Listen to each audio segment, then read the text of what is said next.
Para se të bëheshin yje të serialeve turke, disa prej këtyre aktorëve më të famshëm nuk e nisën karrierën nga aktrimi, por nga pasarela të reklamat dhe konkurset e bukurisë. Disa prej tyre i kemi parë edhe në ekrane shqiptare për vite me radhë, por shumë pak e dinë se çfarë bënin para famës. Le të fillojmë. E nisi me Çagata Ulusoy, një nga aktorët më të suksesshëm të serialeve turke. Por ajo që ndoshta jo të gjithë e dinë, është se Çagataj nuk e nisi rrugën direkt nga aktrimi. Para serialeve, ai ishte pjesë e botës së modelingut. Në vitin 2010, ai mori pjesë dhe fitoi titullin modeli më i mirë i Turqisë. Ky titull nuk ishte thjesht një çmim bukurie, por një pikë kthese për karrierën e tij. Në atë periudhë, konkurset e bukurive shërbenin si një derhyrëse drejt botës së televizionit, reklamave dhe serialeve. Për Çagataj, pikërisht ky moment duket se ishte hapi i parë drejt një karriere që më pas do ta çonte shumë më larg se pasarela. Publiku e njohu më shumë me serialin Feriha, ku luajti rolin e Emirit. Pas këtij seriali, emri i tij nisi të përmendej gjithnjë më shumë dhe ai filloi të shihej jo vetëm si një fytyrë e bukur televizive, por edhe si një aktor me potencial për role më të mëdha. Më pas se kemi parë si personazhi kryesor tek seriali me Cezar, ku filloi të cilësohet si një nga aktorët kryesor të brezit të ri. Një tjetër hap i rëndësishëm në karrierën e tij ishte The Protector, seriali i parë origjinal turk i Netflixit. Kjo e bëri emrin e tij edhe më të njohur jashtë Turqisë. Ai është rikthyer sërish në qendër të vëmendjes me serialin Eşref Rüya, ku luan krah Demet Özdemir, që po thyen rekorde shikueshmërie. Kohët e fundit në media dhe rrjetet sociale është folur për jetën e tij private, sidomos për lidhjen me aktoren Asliha Malbora, edhe pse deri tani nuk e kanë konfirmuar plotësisht. Para se të bëhej aktori që të gjithë dashurojmë, Furkani ishte një sportist profesionist. Për 7 vite ai luajti basketboll, por fati kishte rezervuar një tjetër profesion për të. Viti 2011 ishte viti i tij i artë. Furkani u shpall jo vetëm mashkulli më i bukur i Turqisë, por fitoi edhe titullin prestigjioz Best Model of the World. Ishte pikërisht kjo kuror që i hapi dyert e mëdha të kinematografisë. Nga pasarelat e aktrimi, transformimi ishte i menjëhershëm. Ne njohëm dhe dashuruam Sionu në serialin Idoma 309, ku kimia e tij me Demet Özdemir bëri që e gjithë bota të fliste për të. Por Furkani nuk u mjaftua me komeditë romantike. Ai tregoi një anë tjetër më të errët dhe më dramatike në serialin Birza Malar Çukurova me rolin e Fikret Fekelit, duke vërtetuar se pas atij portreti perfekt fshihet një aktor me shumë talent. Po çfarë po ndodh sot me Furkan? Aktualisht, emri i tij po qarkullon në të gjitha portalet ndërkombëtare, pasi është nominuar për titullin mashkulli më i pashëm i vitit 2026 nga një revistë amerikane. Burak Özçivit, një fenomen i vërtet që ka thyer rekorde shikueshmërie në mbi 80 shtete të botës. Historia e Burakut me modelingun është sa e çuditshme, aq edhe frymëzuese. Në vitin 2003, ai mori pjesë në Best Model of Turkey, por fillimisht as që u kualifikua. Thuhet se fotografitë e tij u hodhën në koshin e mbeturinave nga juria.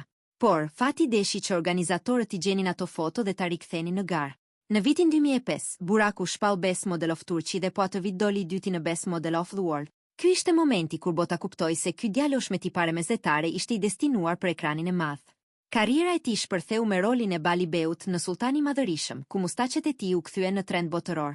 Por suksesi absolut erdhi me dashuri e pafund, seriali i parë turk që fitoi një çmim Emmy. Kimia e tij me Neslihan Atagul mbetet një nga më të komentuarat në historinë e televizionit. Sot, ai mbretëron në serialin historik Kurulush Osman, ku për vite me radhë mban titullin e aktorit më të paguar dhe më të ndjekur në Turqi. Por jo çdo gjë është fush me lule. Kohët e fundit, portalet turke kanë vluar nga thashethemet për një ftojë të mundshme me bashkëshorten e tij, Fahri Evten, pas disa pushimeve ku nuk janë parë bashkë. Megjithatë, çifti ka mohuar këto zëra përmes postimeve romantike në rrjetet sociale.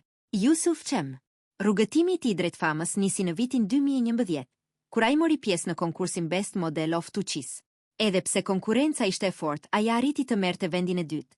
Një rezultat që i dha menjëherë famë. Para se të bëhej aktor, ai u shfaq si model në shumë klipe muzikore dhe madje provoi veten edhe në muzikë, duke publikuar edhe një album. Shpërthimi i tij vërtet në aktrim erdhi në vitin 2015 me serialin që u kthye në fenomen, Ëndër lule shtrydhesh. Roli i tij si Burak, djaloshi i pasur dhe pak rebel që dashurohet me Demet, e ktheu atë në idhullin e të rinjve. Lajmet më të fundit thonë se ai po i rikthehet pasionit të tij të vjetër, muzikës. Flitet se ai po bashkëpunon me një nga producentët më të njohur në Turqi për një këngë të re që pritet të jetë hiti kësaj vere. Përpara se të bëhej fytyra e hakmarrjes dhe drejtësisë në ekran, Kenani ishte një student matematike që pushtoi botën e modës. Në vitin 1997, ai bëri histori duke u shpallur Best Model of Turkey, por triumfi i tij nuk u ndal me aq. Po atë vit, ai u bë mashkulli i parë turk që fitoi titullin Best Model of the World. Ky sukses tërhoqi vëmendjen e regjisorëve të serialeve turke. Nëse ka një rol që ka mbetur në memorien e çdo shqiptari, ai është padyshim Ezel Bayraktar. Seriali Ezel nuk ishte thjesht një produksion televiziv, por një fenomen global që e ktheu Kenanin në aktorin më të paguar dhe më të kërkuar të kohës. Kohët e fundit është pjesë e serialit Abi në krah të aktores Safra Saraçoglu, i cili ka shkaktuar shumë polemika për shkak të diferencës së moshës që kanë dy aktorët kryesor.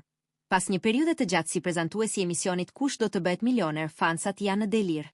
Thashë themet e fundit thonë se Kenan po përgatitet për një rikthim epik në ekran me një serial të ri dramatik, i cili thuhet se do të jetë projekti më i shtrenjtë i vitit. Gjithashtu janë ngritur dyshimet se mund përfshihet në fushën e politikës në Turqi. Një lajm që ka shkaktuar debate të shumta nëse do ta shohim Ezelin në një tjetër fushbetej. Mehmet Akif, përpara se të bëjë pjesë e serialeve, ai ishte mbreti i modelingut. Karriera e tij nisi në vitin 1998 me agjencitë e modelingut më të famshme në Turqi. Viti 2001 ishte momenti i tij i triumfit. Ai fitoi titullin Best Model of Turkey dhe po ashtu u shpall Best Model of the World. Me tiparet e tij të mprehta dhe fizikun prej atleti, ai u konsiderua si pasuesi i Kenani Mirzaljoglu në botën e modës. Suksesi në aktrim nuk vonoi. Në vitin 2006, ai mori rolin që do t'i ndryshonte jetën përgjithmonë. Boran Aga në serialin Sila, krah Cansu Dere. Por çfarë ndodhi me Mehmetin? Ndryshe nga aktorët e tjerë që kërkojnë famën, ai vendosi të largohej.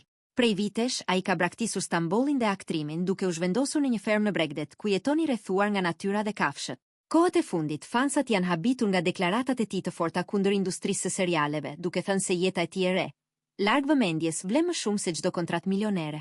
Tolgan Saizman. Karriera e tij nisi vrullshëm në vitin 2002, kur u shpall shoqëruesi i parë në konkursin Best Model of Turkey. Por suksesi i tij vërtet erdhi në vitin 2005. Ai udhëtoi drejt Koresë së Jugut për të përfaqësuar Turqinë dhe u kthye me kuror, duke u shpallur mashkulli më i bukur në botë.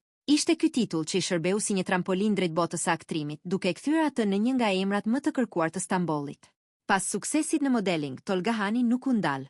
Ne njohëm nga serialet Lale Devri, Perla Zeze dhe Kampioni im.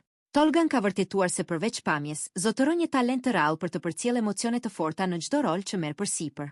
Pas vizitave të shumta në Shqipëri, qarkullojnë lajme për të zhvendosur për të jetuar në Tiranë së bashku me Almeda Abazin dhe dy fëmijët e tyre. Ai shprehet se pas vitesh intensive në xhirime, ka nevojë për qetësi dhe më shumë kohë me familjen. Onur Seit. Ai nuk ishte thjesht një djalë i pashëm që u gjend rastësisht në televizion. Ai e nisi rrugëtimin e tij si një sportist, duke luajtur futboll për shumë vite. Në vitin 2016, në moshën 21 vjeçare, ai u shpall fituesi Best Model of Turkey. Ky titull i hapi dyert e industrisë së serialeve. Në serialin Vëllezërit e mi, Onuri tregoi një pjekuri të jashtëzakonshme në aktrim. Kimia e tij me partneren në serial u kthye në një obsesion për fansat, duke bërë atë aktorin më të diskutuar në rrjetet sociale për muaj me radhë. Tani po flitet se Onuri ka nënshkruar një kontratë për një projekt të madh në platformën Netflix, ku do të luajë një rol që nuk e kemi parë kur më parë. Dhe aktori i fundit njihet edhe si Brad Pitt i Turqisë. Ai është i vetmi, Kivan Shtatlitug. Rrugëtimi i tij nisi si një ëndër në fushën e basketbollit, por një dëmtim i rënd i dha fund karrierës së tij sportive, duke i hapur padashur derën e famës botërore. Në vitin 2002, ai fitoi titullin Best Model of Turkey, dhe me pas duke u shpallur Best Model of the World. Bukuria e tij bëri që brenda natës të bëhej modeli më i kërkuar në Paris dhe Milano. Kivan u bë i dashur për të gjithë si Mehmeti tek Gymysh dhe Behluli tek Dashuri e ndaluar, rol që mbërtheu miliona njerëz para ekrani. Dhe na habiti tek seriali i tij i fundit Familja, ku ka vërtetuar se ai nuk luan një rol, ai bëhet roli. Po çfarë po ndodh me Kivançin sot në vitin 2026?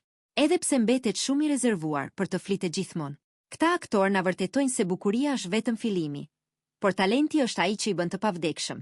A mendoni se do të kishim pasur të njëjtin sukses nëse nuk do t'i kishim fituar këto konkurse bukurie? Më shkruani në komente. Mos harroni të bëni like dhe subscribe që të mos humbisni asnjë sekret tjetër nga yjet tuaj të preferuar. Faleminderit që na ndoqët dhe shihemi në videon tjetër.